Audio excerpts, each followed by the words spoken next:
Hello friend, welcome back to my YouTube channel study material.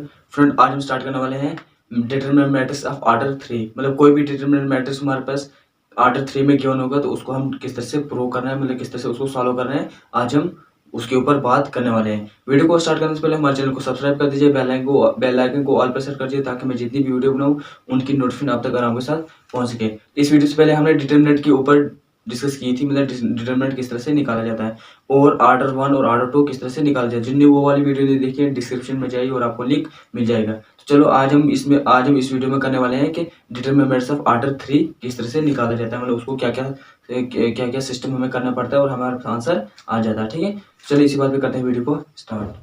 तो determinant क्या होता है हमारे पास? डिटरमिनेंट होता है हमारे पास every square matrix of A is equal to a i j of order n. मतलब हर एक स्क्वायर मैट्रिक्स ही इसमें लेने हैं, मतलब डायगोनल भी इक्वल और रो भी हमारे पास इक्वल होना चाहिए। तो उसका आर्ट क्या होना चाहिए? N. We can associate an number real or number, और उसमें हमें नंबर किस तरह से होना चाहिए? Real or complex. उसमें रियल जो नंबर हम लेंगे रियल आर कॉम्प्लेक्स, उसी को बोलते हैं हम determinant of the matrix A. जैसे मैंने यहाँ पे एग्जांपल ले लिया है, ये देखो ए is equal to A11 A12 A21 और A22, ये हमारे मैट्रिक्स लिए जाते हैं। इसके एलिमेंट इस तरह से बनाए जाते हैं। ठीक है, तो इसको देखो, नंबर ऑफ रोज कितने हैं? 1 और 2। नंबर ऑफ कॉलम कितने हैं? 2। मतलब जितने कॉलम है उतने रो, तो इसको हम लिखेंगे 2/2 नहीं लिखेंगे, हम सीधा 2 लिखेंगे क्योंकि इसमें कॉलम भी 2 है और रो भी 2 है। तो मैट्रिक्स को किस तरह डिनोट किया जाता है? इट इज डिनोटेड बाय मतलब del A over R det determinant A over R delta, या फिर इस तरह से दिखाया जाता है, या फिर इस तरह से, या फिर इस तरह से। तो हमने इस तरह से इसको डिनोट किया है। ये देखो, ये मैट्रिक्स हमारे पे गिवन होता है, उसको डिटरमिनेंट किस तरह बनाना है? इस तरह से बनाना है। सिर्फ मॉड लगाना है इधर से भी और इधर भी मैट्रिक्स खत्म हो जाएगा, यहाँ पे सिर्फ मॉड बनाना है। तो एलिमेंट वही लिखिए A11 A12 A21 और A22। ये कोई भी एलिमेंट हमारे पे गिवन होगा और वहां से हमें इसे निकालना है। इसका ऑर्डर भी कितने हमारे पास? 2, क्योंकि इसमें नंबर ऑफ रो भी कितने हैं? 2 है, और नंबर ऑफ कॉलम भी कितने हैं? 2 है। तो हर एक में स्क्वायर मैट्रिक्स होना चाहिए बस।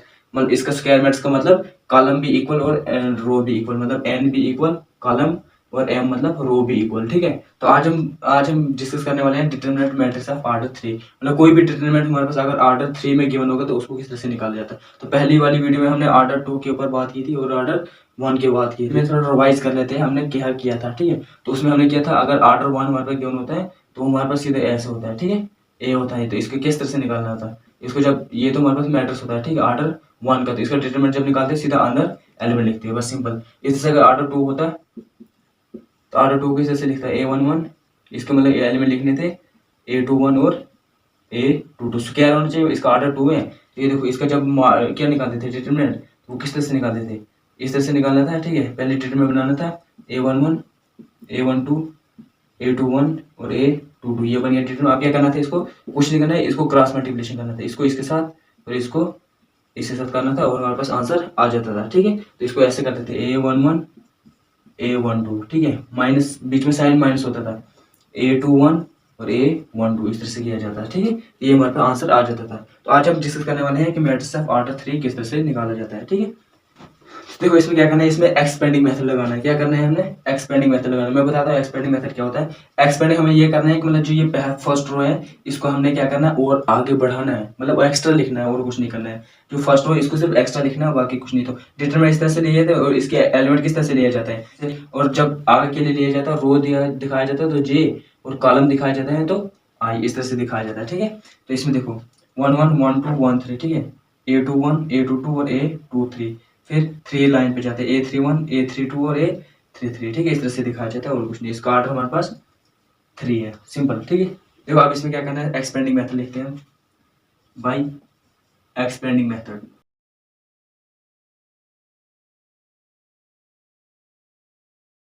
एक्सपेंड होता है आगे बढ़ाना। ठीक है, एक्सपेंडिंग मेथड किसको लगाना है? अलोंग रो 1। ठीक है,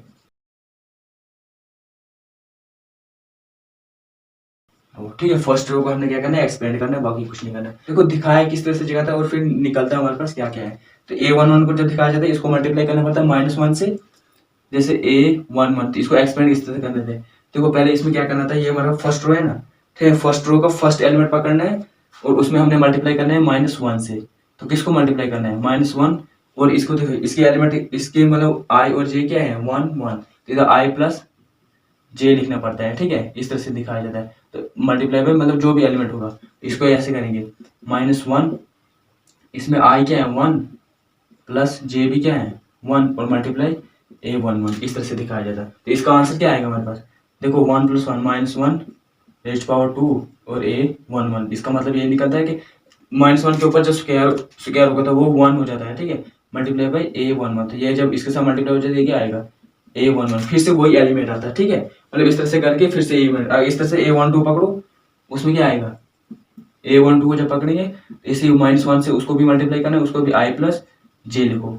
इसका I क्या है हमारे पास 1 प्लस जे क्या है हमारे पास 2, 1 प्लस 2, इसको इस तरह मल्टीप्लाई में करना है यही एलिमेंट, ठीक है, A12 जो भी एलिमेंट गिवन होगा तो ये वही आएगा। ये देखो -1 रेज पावर 3 और A11 ये बन जाएगा हमारे पास क्या -A11, ठीक है, क्योंकि -1 बनेगा, -1 को मल्टीप्लाई करो -A1, इसी तरह A13 करो, क्योंकि फर्स्ट रो का हमने एक्सपेंड करना है, आगे बढ़ाना है, इसको भी मल्टीप्लाई करो -1 से, साथ में I प्लस जे और A11, इसमें भी A12, इसमें A11 और इसमें A13, ये बन जाएगा हमारे पास -1 रेज पावर 1 प्लस जे क्या हमारे पास 3 A13, ये बन जाएगा हमारे पास -1 रेज पावर 4 A13। तो अब देखो इवन नंबर जिसके भी ऊपर इवन नंबर वो 1 हो जाता है, तो इसमें देखो 2 बार माइनस आएगा, माइनस माइनस प्लस हो जाएगा, ये बन जाएगा 1.A13, ये फिर से आएगा A13। इसका मतलब यहाँ से ये निकलता है कि हमारे पास जो फर्स्ट एलिमेंट हो गया होगा पॉजिटिव, फिर सेकंड एलिमेंट जब लेंगे फर्स्ट रो का वो हमारे पास क्या होना चाहिए, वो कैसे निकला हमारे पास, वो हमारे पास निगेटिव लिखा A12, और फिर थर्ड जब लिया हमने तो उसको क्या निकला, वो हमारे पास कैसे निकला पॉजिटिव, ये भी क्या आएगा A13। इसमें इस तरह से लेने एलिमेंट क्या, फर्स्ट के साथ पॉजिटिव, सेकंड के साथ नेगेटिव, फिर पॉजिटिव, फिर चौथा आएगा नेगेटिव, पांचवा फिर पॉजिटिव, फिर नेगेटिव, फिर पॉजिटिव, इसमें ये चलता रहेगा। इस तरह से 4 का भी निकाल सकते हो, 5 का भी निकाल सकते हो, लेकिन आज इसमें निकालने वाले हैं 3 का। तो जैसे ये हमारे पास इस तरह से निकाला जाता है, लेकिन हमें अब क्वेश्चन में क्या यूज करना है ये तो मैं मतलब बेसिक सिखा रहा हूँ कि मतलब दिखाया किस तरह से जाता है, मतलब आगे क्या क्या प्लस माइनस साइन किस तरह से लाया जाता है। तो क्या करना हमने, इसको हमने एक्सपेंड कैसे करना है वो बताऊंगा, ठीक है। अब क्या करना हमने, देखो फर्स्ट रो का हमने अलोंग एक्सपेंड करना है, पकड़ो यहाँ का फर्स्ट एलिमेंट क्या है हमारा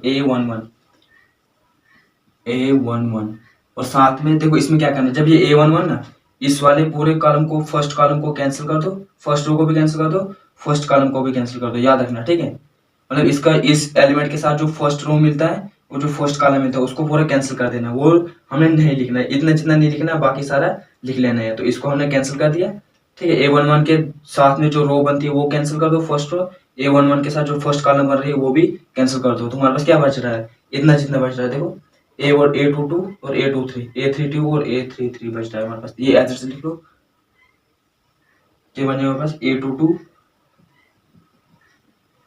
A23 फिर A32 फिर A33, ठीक है। ये तो आगे मतलब फर्स्ट एलिमेंट हो गया, फर्स्ट एलिमेंट का मतलब फर्स्ट रो जो बन रहा है वो भी खत्म कर दो, और फर्स्ट कॉलम वो भी खत्म कर दो, कैंसिल कर दो, ये भी कैंसिल कर दो, और फर्स्ट रो भी कैंसिल कर दो, फर्स्ट कॉलम भी कैंसिल कर दो, और बाकी जो दो दो कॉलम और रो मतलब बच रहे हैं उसको एज लिखना है। फिर फर्स्ट एलिमेंट हमारा पॉजिटिव, सेकंड क्या आ रहा था अभी निकाला हमने, किस तरह से निकाला, सेकंड क्या आ रहा है हमारे पास नेगेटिव, तो वो क्या लगाना हमने नेगेटिव साइन लगाना है, और एलिमेंट कौन सा लिखना है सेकंड A12। अब इस सेकंड एलिमेंट की बारी, तो वो नेगेटिव लिख लिया, फिर से इसको डिटरमिनेंट बनेगा, देखो आप तो इसके साथ में जो रो आ रहा है वो भी चेंज कर दो, कैंसिल कर दो, और इसके साथ जो कॉलम आ रहा है वो भी कैंसिल कर दो, इसमें देखो ये भी कैंसिल हो गया और ये भी हमारे पास कैंसिल हो गया, हमारे पास क्या क्या बच रहा है, हमारे पास बच रहा है A21, ऐसे लिख लेना है, फिर इसी में क्या बच रहा है A23, फिर A31 बच रहा है, और फिर A33, ठीक है। बस बाकी सारा क्या कर देना हमने कैंसिल कर देना, जो इसके साथ में कॉलम और रो बन रहे हैं याद रखें, इसके वाले जो इसका इस रो के एलिमेंट है उसको कैंसिल कर दो, और इस कॉलम के एलिमेंट क्या कर दो कैंसिल, क्योंकि हमें ये वाला एलिमेंट अभी पकड़ा था, ठीक है, कौन सा ये वाला एलिमेंट, अब हमें कौन सा पकड़ना है, ये वाला एलिमेंट हमने अब पकड़ना है, ठीक है। ये दो तो हमारे पास हो गए, अब तीसरा है, तो तीसरा हमारे पास क्या आता था पॉजिटिव नेगेटिव फिर पॉजिटिव फिर प्लस, और एलिमेंट कौन सा पकड़ना है A13। बस याद रखना सिर्फ फर्स्ट रो को एक्सपेंड करना है, बाकी हमने कुछ नहीं करना है, सिर्फ फर्स्ट रो को एक्सपेंड करते रहो बस, इसको एज इट इज।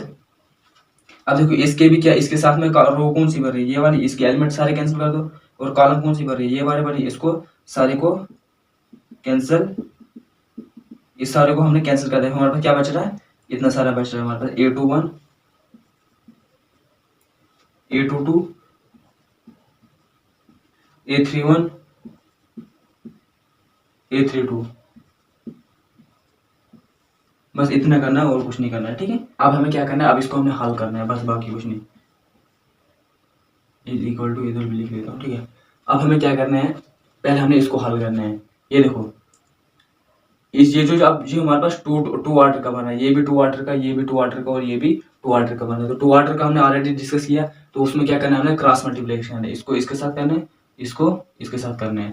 करो, A11 को एज लिखो और इसको ब्रैकेट में लिखो A22 multiply by A33, A22 dot A33, okay. हमारे पास टू ऑर्डर का है, टू ऑर्डर का जब हल करते हैं उसको साइन हमारे पास क्या आता है, सिर्फ माइनस आता है, क्योंकि उसमें क्या लगाया जाता है, जब उसमें भी -1 लगाया जाता है, उसमें हमारे पास सेकंड क्या आ रहा है, देखो ना, फर्स्ट हमारे पास पॉजिटिव आ रहा है, ये हमारे पास पॉजिटिव आएगा, जब सेकंड पे जाएंगे वो हमारे पास निगेटिव आ रहा है, ये हमारा फर्स्ट पॉजिटिव, अब सेकंड क्या आएगा हमारे पास निगेटिव। देखो ये फर्स्ट पॉजिटिव, फिर नेगेटिव, फिर पॉजिटिव, फिर नेगेटिव, इस तरह चल जाएगा। हमारे पास सेकंड क्या है यहाँ पे, इसको इसके साथ कर दो, A23 डॉट A32, ठीक है। अब माइनस, इसको ऐसे लिखो A12 एज इट इज। अब अंदर वाले कर दो, इसको भी इसके साथ मल्टीप्लाई कर दो, इसको इसके साथ क्रॉस मल्टीप्लिकेशन कर दो, बस बाकी A21 A33, इसमें भी साइन आएगा माइनस, ठीक है, सेकंड एलिमेंट है तो माइनस आएगा, तो A23 और A31 और A31, फिर हमारे पास प्लस A13 एज लिखो और अंदर क्या बनेगा हमारे पास, फिर से इसको क्रॉस मल्टीप्लिकेशन करो इसके साथ, ये बनेगा A21, फर्स्ट है तो पॉजिटिव आएगा और साथ में आएगा A32, सेकंड एलिमेंट हमारे पास तो नेगेटिव आएगा, A22 A31, इस तरह से हमें आंसर करना है। भाई इसमें इस तरह से निकालना है, ठीक है। क्या करना है हमें, अब देखो हमारे पास ये कुछ वैल्यू होती, हमारे पास ये कुछ वैल्यू होती है, हमारे पास आंसर निकल जाता है। अब मैंने वैल्यू नहीं ली, मैंने इसको क्या किया, मतलब जो मैट्रिक्स होता है उसके थ्रू मैंने इसको समझाया। देखो इसमें अगर एग्जांपल होती तो वो इसके साथ मल्टीप्लाई कर देना था, हमारे पास आंसर आ जाता। अगर इधर देखो 2 इधर 1 और इधर 3 होता तो 3 2 6 हो जाता, तो हमारे पास आंसर आ जाता है। कुछ ना कुछ तरह से हर एक में करना है और हमारे पास आंसर आ जाए, कुछ ना कुछ आंसर निकलता है लास्ट में, ठीक है, हमारे पास आंसर निकल जाएगा। ये थी आज की वीडियो हमारे पास, जिसमें आज हमने डिस्कस क्या किया, डिटरमिनेंट मैट्रिक्स ऑफ ऑर्डर 3। मिलते हैं दूसरे वीडियो में, तब तक के लिए बाय बाय, टाटा।